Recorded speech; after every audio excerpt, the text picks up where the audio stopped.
Menjadi salah satu daerah penyangga pangan, pemerintah Kabupaten Goa terus menggenjot hasil pertaniannya dengan memberikan bibit padi varietas unggul. Pemerintah Kabupaten Goa terus melakukan berbagai upaya dalam peningkatan produksi pertanian. Salah satunya melalui pelaksanaan tanam padi perdana di Desa Borimatangkasa, Kecamatan Bajeng Barat.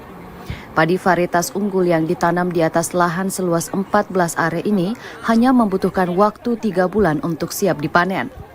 Dengan penggunaan bibit varietas unggul, produksi padi mencapai 329.000 ton per tahun, sementara di tahun 2024 hanya 312.000 ton. Hal ini membuat Kabupaten Goa menjadi salah satu penyangga pangan utama di bagian selatan Sulawesi Selatan.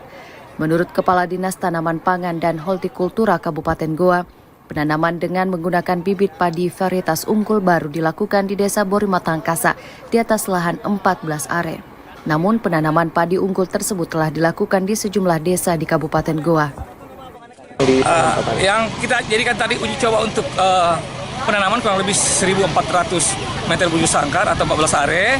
Dari luas lahan yang ada di sini adalah kurang lebih 200 hektar untuk Desa Borimatangkasa, Kecamatan Bajeng Barat. Targetnya Pak, kapan akan panen Pak ini?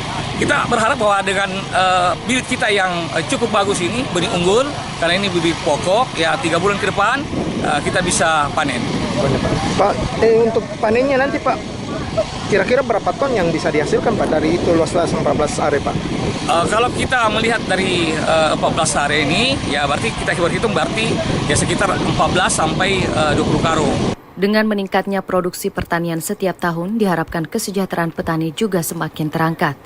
Dari Kabupaten Goa, Muhammad Imran, Tim Liputan TVRI Sulsel, melaporkan.